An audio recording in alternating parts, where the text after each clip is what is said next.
Good morning, St. Kitts and Nevis, and welcome to The Edge for Friday, September 27, 2024. I'm Devonne Cornelius, and thank you for joining me on the program for today. Joining me is Austin Edinburgh, Special Advisor in the Prime Minister's office, and we are continuing where we left off from, I believe, on Monday with the report prepared by USAID relating to St. Kitts and Nevis in terms of their findings related to the gang culture in St. Kitts and Nevis and the criminal dynamics study in St. Kitts and Nevis. And again, this report was compiled by Dr. Randy C. Prasad of the University of the West Indies and Dr. Carla Katz and Kayla Freeman of the Arizona State University. Mr. Edinburgh. Thank you, Devon. Good morning to you as well, and good morning to your listeners wherever they are in the world and through whatever medium they are tuned in.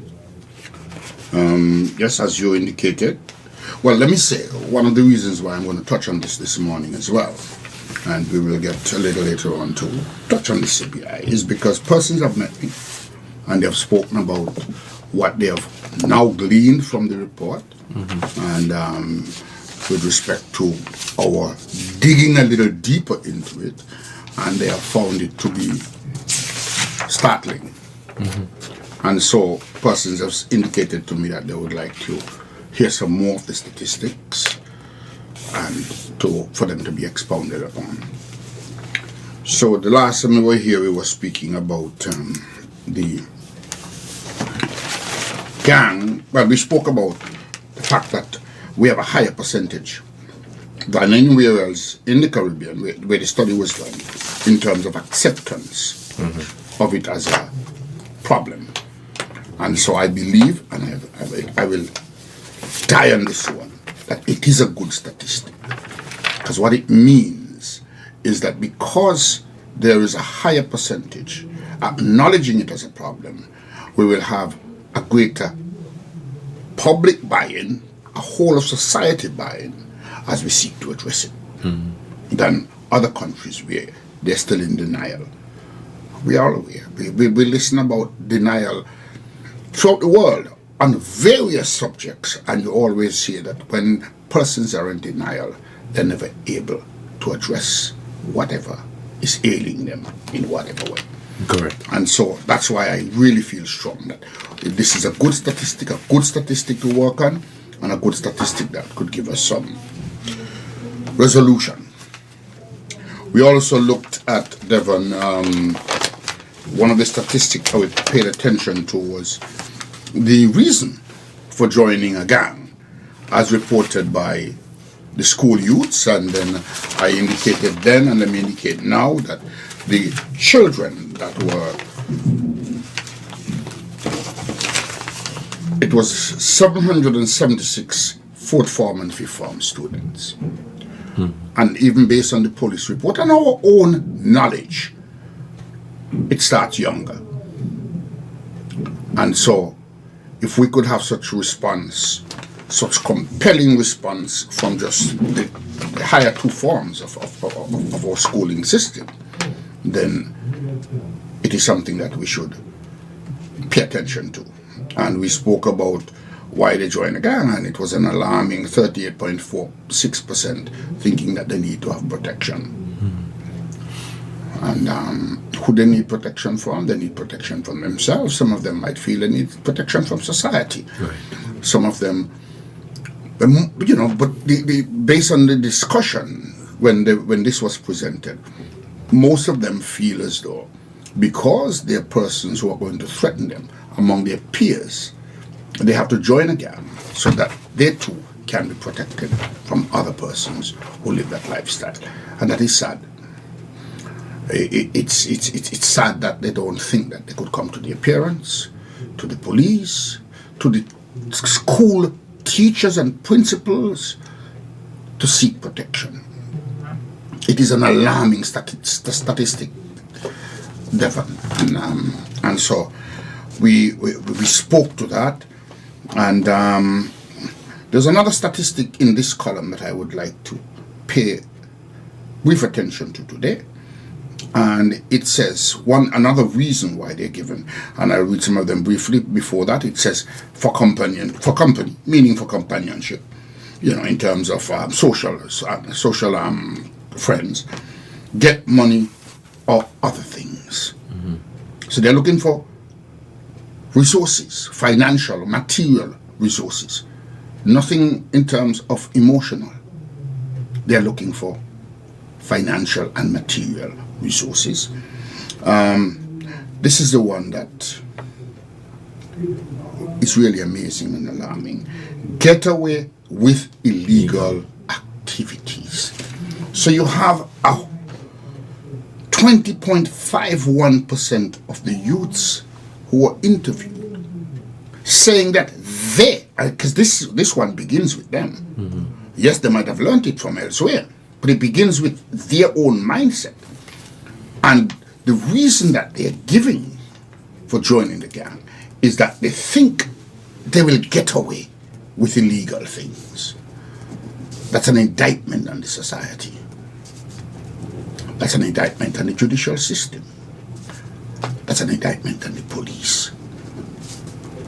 And I chose the whole of society, the judiciary, and the police, because the police is responsible for investigation. The judicial society, the judicial fraternity is responsible for administering justice. But as a society, we are responsible to ensure that justice is served, not the judicial system. And a lot of us just pay lip service or turn a blind eye or encourage that justice not be served. One of the things that I gleaned from looking at this statistic, right, in terms of getting away with illegal activities as the reason for joining a gang, and as you stated before, this information came from school youth.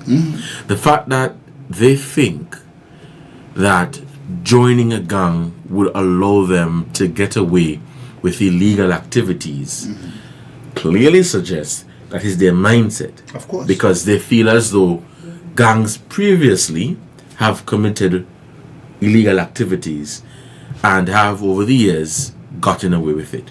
For whatever reason. Is troubling. That is troubling, extremely troubling, Devon. And that's why I said that I invite persons to get this study. And do not be pessimistic about it. Read to be informed rather than to respond.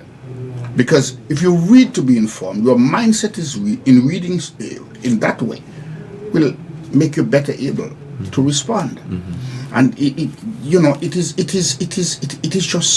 just something else that persons feel that gang can protect them. Gang protection will also allow them to get away with illegal activities. And one of the things that has been prevalent in the society in terms of whether it is a reality or not, and I know some of it is so, but whether it is as big as people say it is, the fact that it has been said is what is going to influence their minds, that gang members are getting protection from the police because either the police is corrupt or the police is also a gang member. And that kind of narrative being marketed to our youths is troubling. It is even more troubling, Devon, if it is true and as prevalent as it is said to be. And so that is why we need to pay real attention to this. But I want to go to a particular set of statistics, Devon. I think it's found and we're going to go on two of them. Socio-demographic characteristics of gang members. And this is where you have a comparative data between the police and youths. The police said that 100% of gang members are of African descent. 43 to 47% of the youths, according to the young people, are of African descent. So in other words, we have other ethnicity and certainly other nationality. Part of gangs. A part of gangs in St. Kitts and Nevis. 20% of the gangs are male. 80% are mostly male. That's what the police said. But what the youth says is that only 43 to 50% of the gang members are male. So it means that between 50 to 47%, or between 43 would leave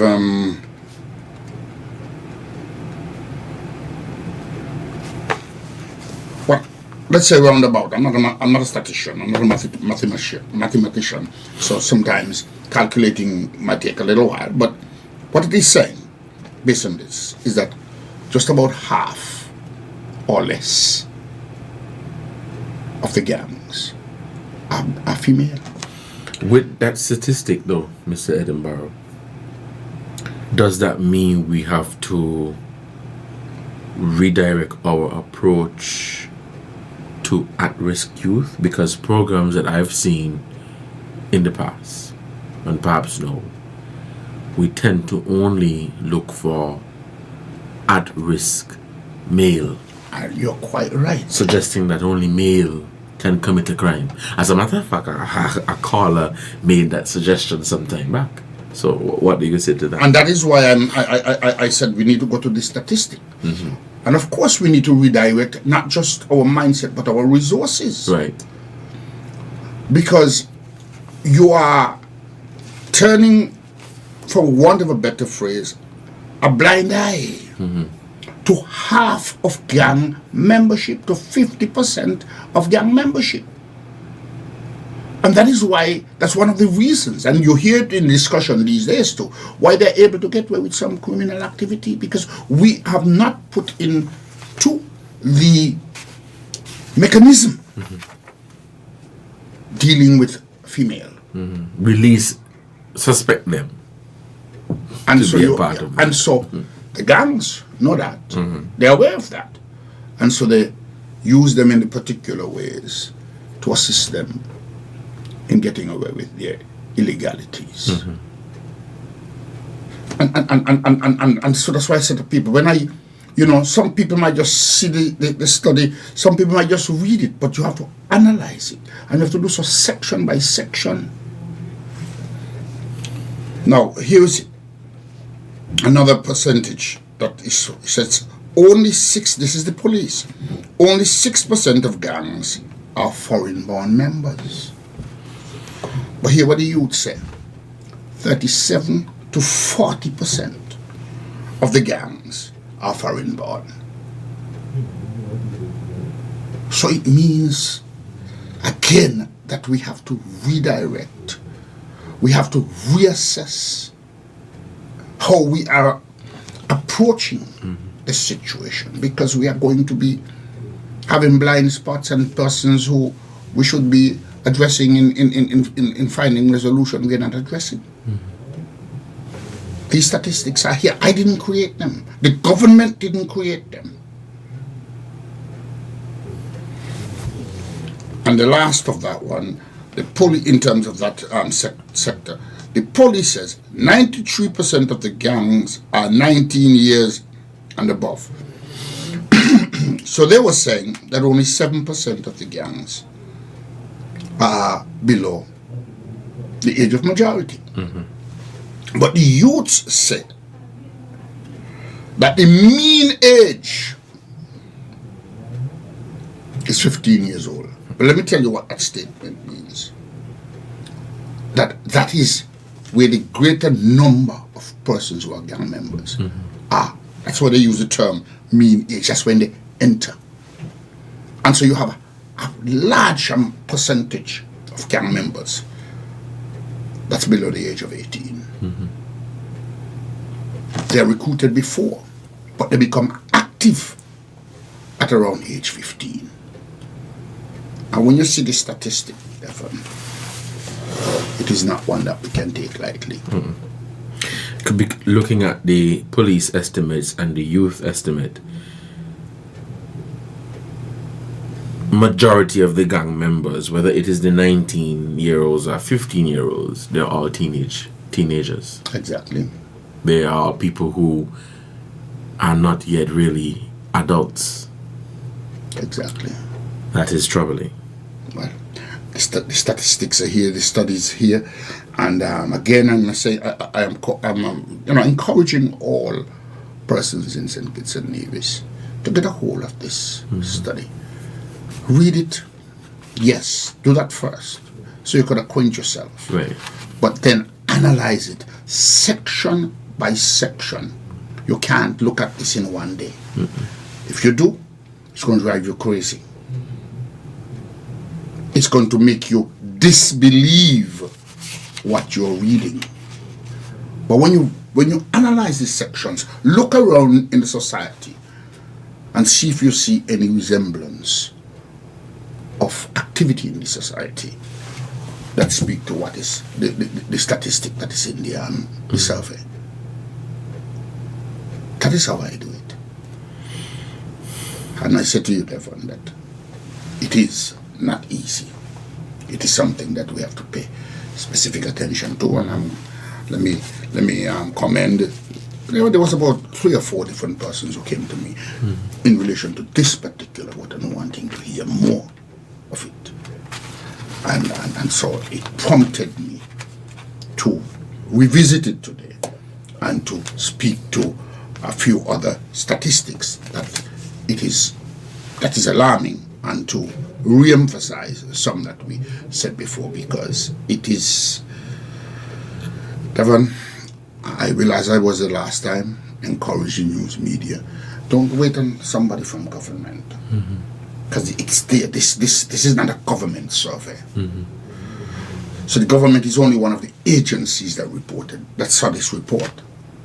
And if persons within the government are having discussions about it and between government agencies, it is something that the whole of society, because there are community groups, there are faith-based groups, there's the private sector in terms of commerce. Everything in here affects all of us, and in a negative way, except the one statistic which said that we are the persons who most recognize it as a problem. And so I am saying that all of us need to pay attention to this survey and see how we can do something to help in alleviating this problem. It didn't happen overnight, and it won't go away overnight either. We definitely have to play our part, because again, looking at this statistic, it is purely young people who are not yet in their 20s, people who have not yet gotten an opportunity to enjoy life. And so there must be a whole of society approach in addressing this issue, and we must ask ourselves, where have we gone wrong, or what are we doing wrong as it relates to our young people? It's 11:28, so we'll take a break. And when we come back, we'll continue the conversation here on The Edge. Stay with us. The future is unknown. Protect your life, your family, and your valuables from unforeseen circumstances. Let National Caribbean Insurance give you the peace of mind that you so deserve. At NCI, we offer a suite of affordable insurance plans that can be tailored to ease your financial burden. We aim to deliver exceptional products to satisfy all your insurance needs. Whether life, health, motor, or property insurance, NCI has the right solution for you. Our friendly and knowledgeable sales professionals are ready and able to assist you. Let National Caribbean Insurance Company Limited help you to prepare for the unexpected. We serve, we protect, we satisfy. That's NCI.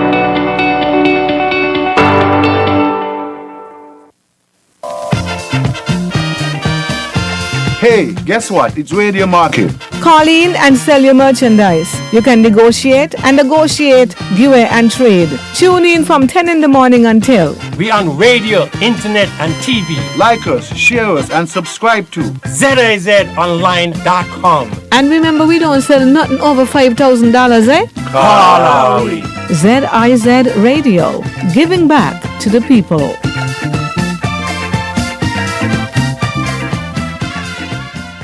Guess what? What? September 2024 marks the official start of Aspire. And our government has a super cool gift just for us. $1,000 in saving and investments. $500 will be held in a savings account. That will go as you go. And $500 in shares kept safely until you are qualified to access it. And it belongs to us. Not mommy, no daddy. And not only that, you'll be learning all about how to manage your money wisely at school too. Yes, all children ages 5 to 18 who are citizens of St. Kitts and Nevis And registered at a school, including homeschool, will qualify. I can't wait for September 2024. But I am the first group ever to benefit from this program. Yay! To saving, investing, and Watching our money grow.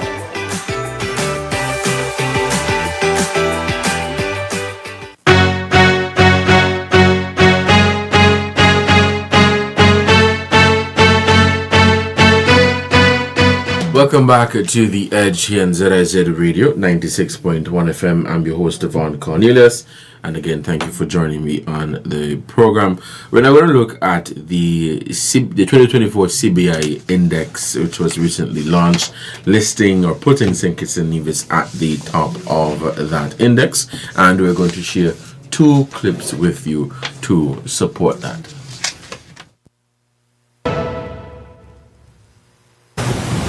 In the top stories, Prime Minister Drew reaffirms CBI harmonization in the region. CDB Forum highlights urgency for inclusive labor policies, and Kenyan president calls deadly protests hijacked. Hello and welcome to the ZIZ Midday Newscast. Today is Wednesday, June 26, 2024. I'm Scotty Sia Hendrickson. Nationally, the harmonization of citizen investment or CBI programs across the Organization of Eastern Caribbean States or OECS is meant to standardize and protect the integrity of CBI programs in the region. That's according to Prime Minister Dr. Terence Drew, who was at the time speaking in his capacity as chair of the OECS Authority. Speaking exclusively with ZIZ News, Prime Minister Drew explained that the Memorandum of Agreement will take effect on July 1st. We recently signed a Memorandum of Agreement. St. Lucia, who was the last to sign,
format of ZIZ Radio comes a political talk show like no other. The Edge, with host Devonne Cornelius giving you his take on the biggest stories happening in governance today. Got something to say? Let's hear it. Give us a call at 869-465-2555, Monday to Friday from 11 a.m. to 12 noon. One solid hour of in-depth analysis of the machinery that makes our country tick. The Edge, cutting into the matters at hand.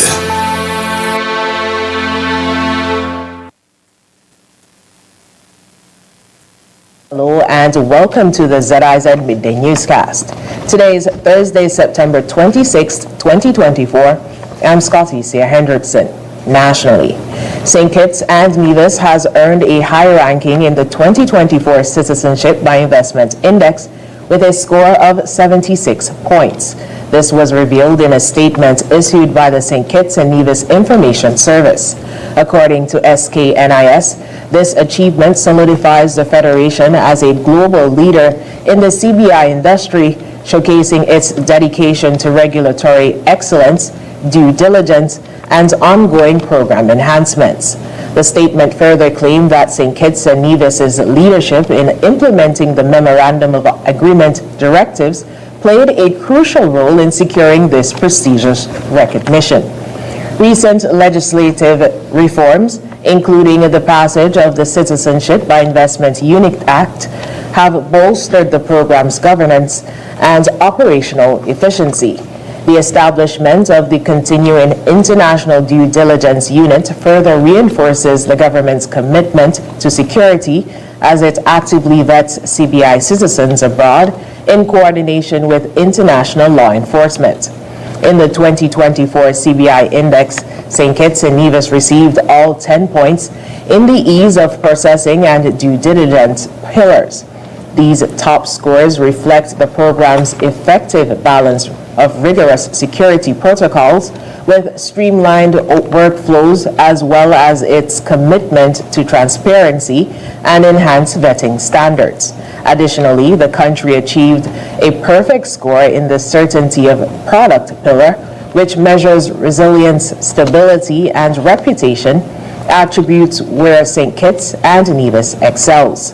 Prime Minister Dr. Terence Drew expressed pride in the nation's accomplishments, stating this recognition reflects our leadership in the CBI industry and our commitment to the highest standard of governance, security, and integrity.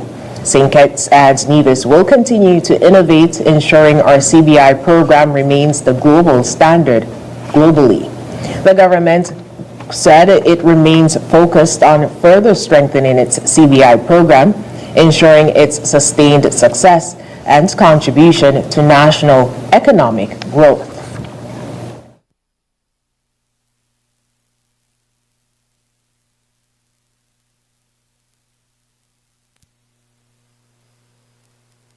Top ranking.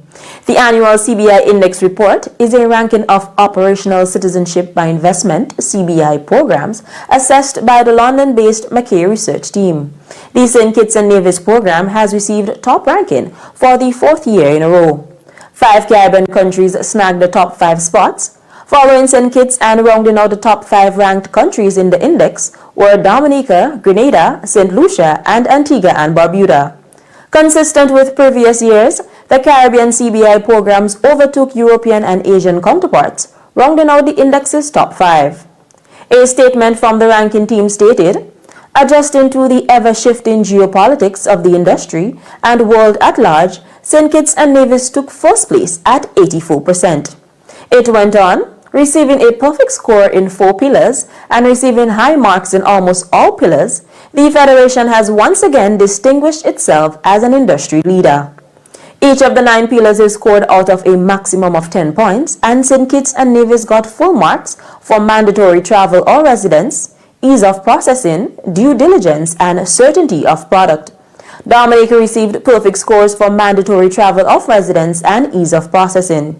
Grenada took 3rd place, while St. Lucia and Antigua and Barbuda took 4th and 5th place respectively. Earlier this year, countries in the Eastern Caribbean with CBI programs signed a memorandum of agreement to ensure mutual cooperation, information sharing, and adherence to common standards of best practice and regulatory oversight.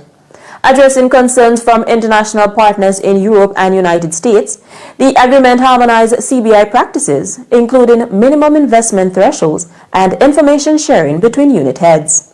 Geopolitics also encouraged countries to fortify their programs against potential threats, with St. Kitts, Dominica, and others introducing enhanced and consolidated CBI regulations. Reporting for Primetime Caribbean, I am Nikita Wells.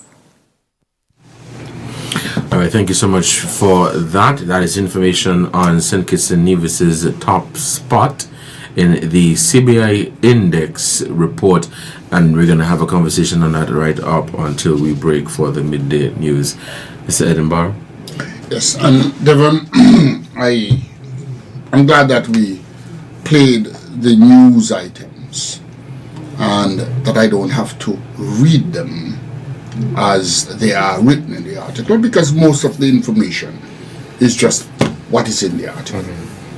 But I want to begin by saying, on a number of occasions, I've listened to persons saying that this administration need to take pattern off of Grenada.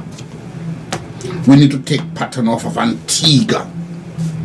We need to take pattern off of other persons who engage in CBI, without paying attention to what was being done to mitigate the challenges that have been unearthing with respect to CBI generally in the Caribbean and the way they've been treated by the European countries in particular, and also Great Britain, the USA, and Canada.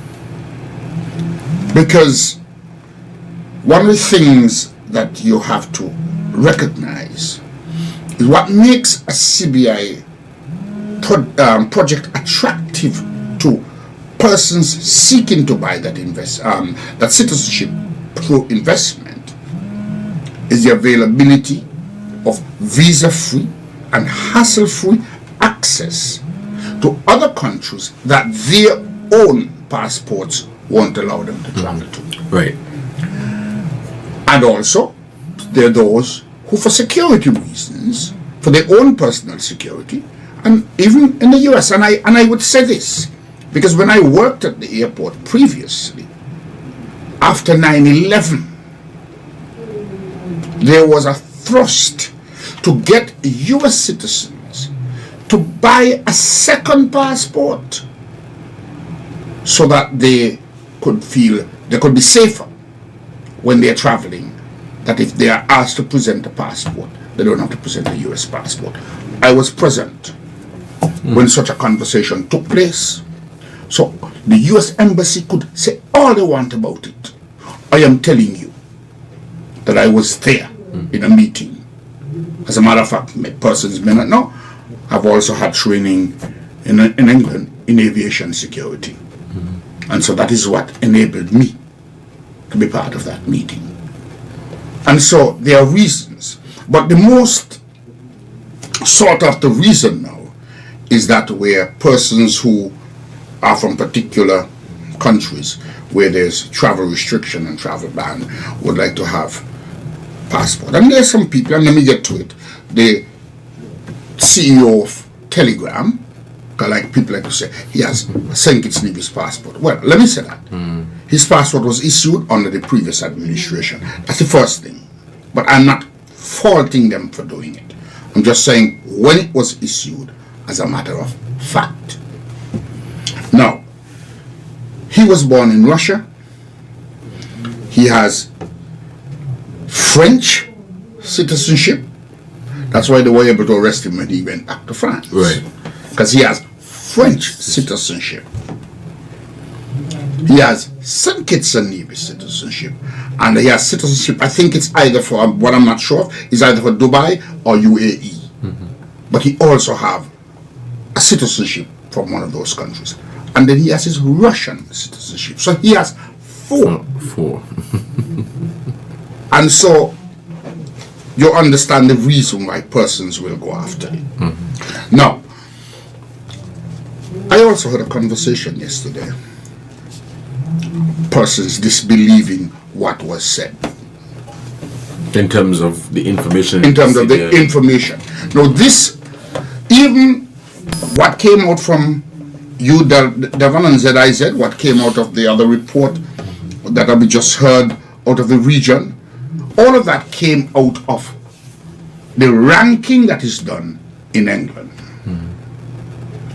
And they were big this year on transition and transparency.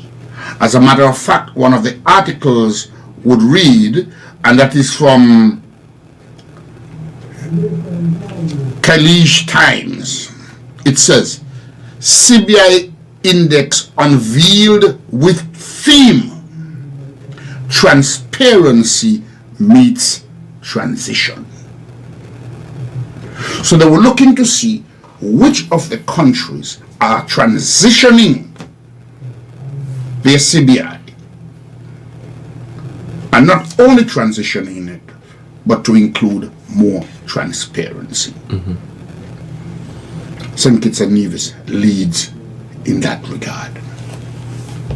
Now, it doesn't mean that if you believe that money was misspent in the past, because that is, in my opinion, that is what the person was speaking about yesterday on another radio station.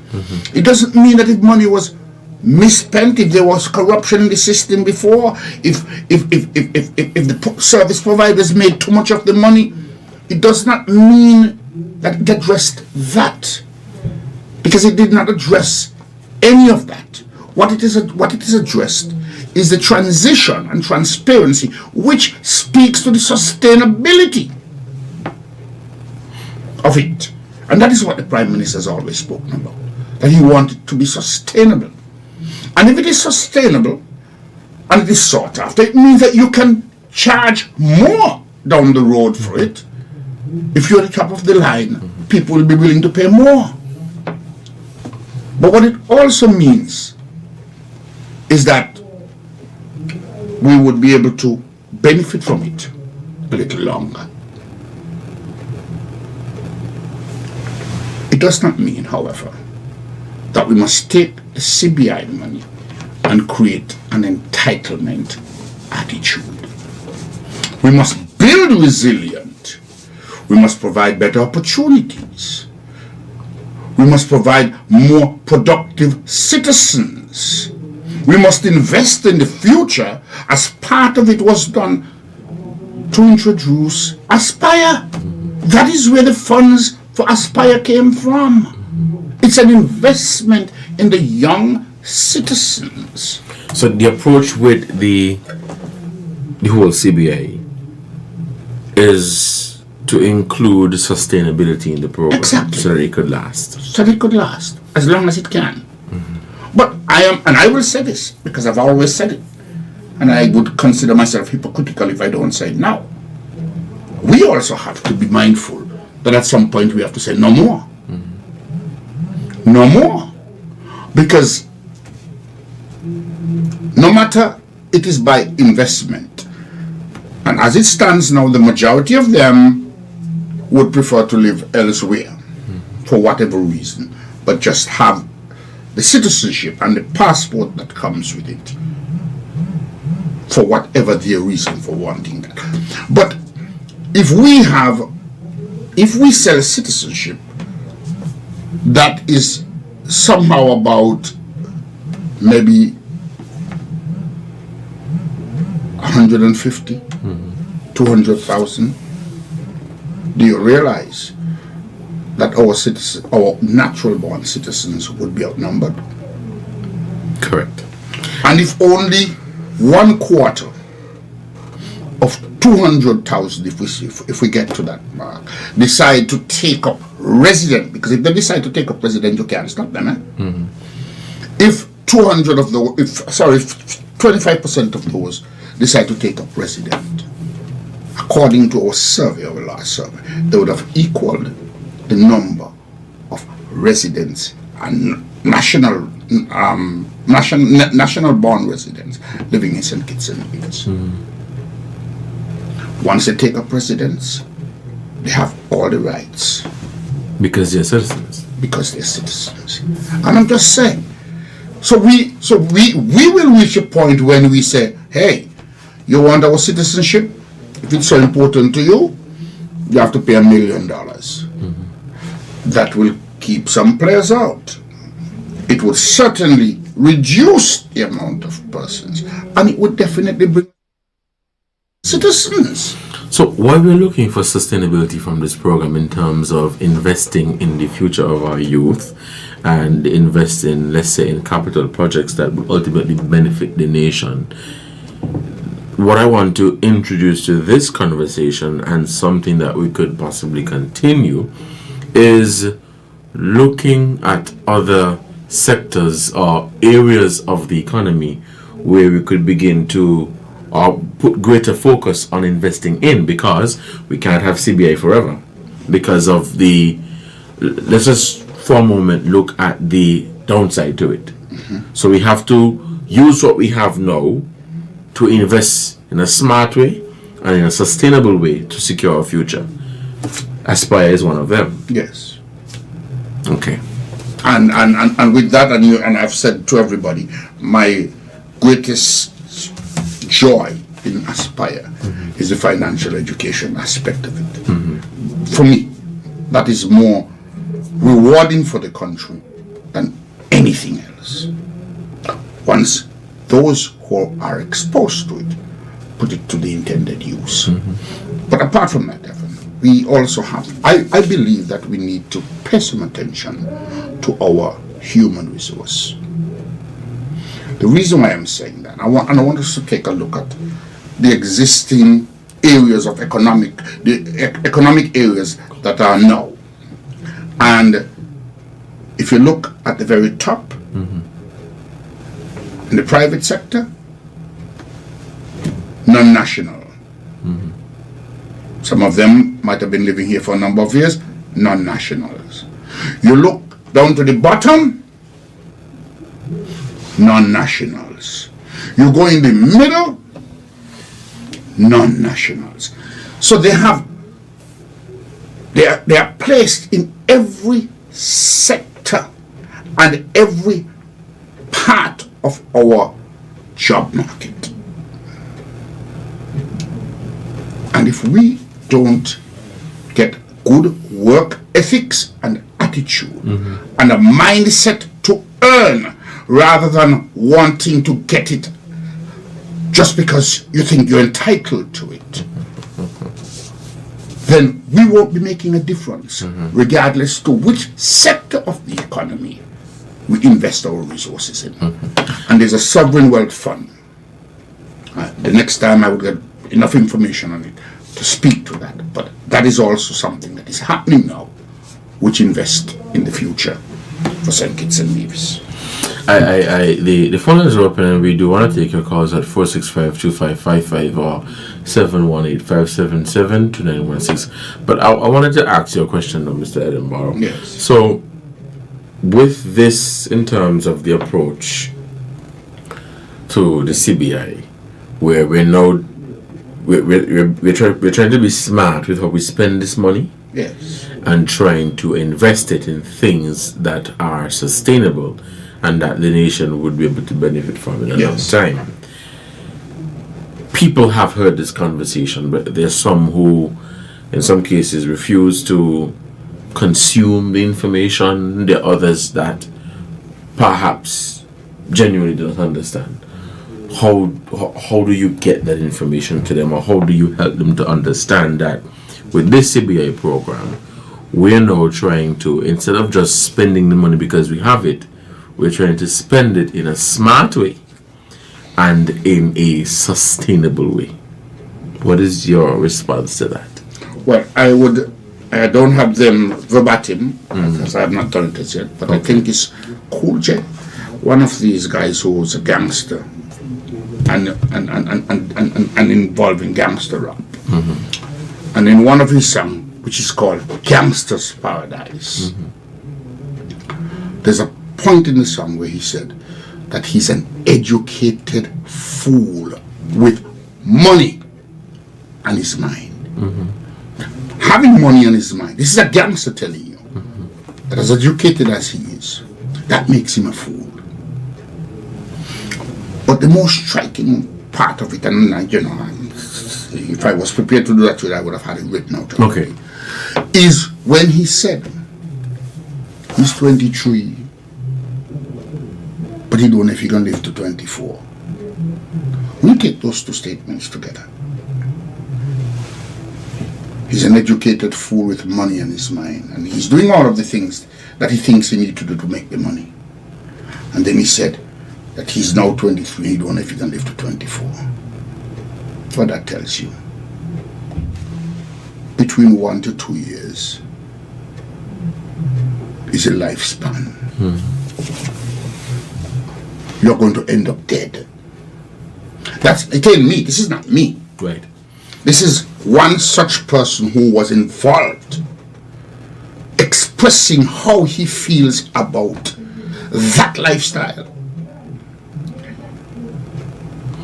And you hear them singing it. I've heard young people singing it, and I wonder, they understand. Do they understand what they're singing?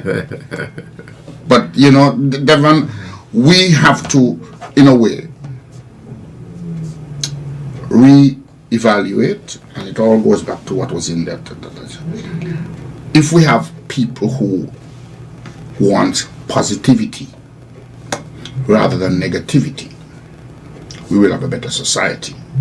We will be better able to channel resources into benefiting us economically, financially, socially, and educationally. But when we have to take from that to invest in social programs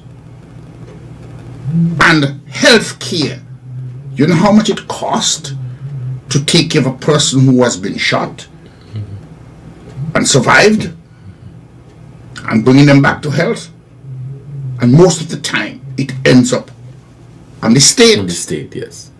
Yes, I was listening to an explanation on that sometimes. And so if we have to invest our resources into those things, then we will not be able to invest it in technology,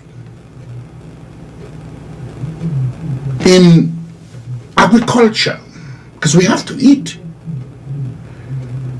in manufacturing. We do need that productive aspect of our economy to be developed. But we need workers, because we can't develop any of those without having workers. If we don't have persons to be employed in those areas, then we are not doing anything for ourselves, really. And so it is, all I would say is that today this report shows that the Dr. Terence Zhu-led SKNLP administration, when it embarked on the number of changes, and one of the things that drove that fundamentally in terms of certainty of product is the fact that he made it a criminal act for any agent to undersell our product. Apart from the fact that it is unethical, he made it a crime, and once it can be proven, they'll be charged criminally in St. Kitts and Nevis, and you will be put out of the system.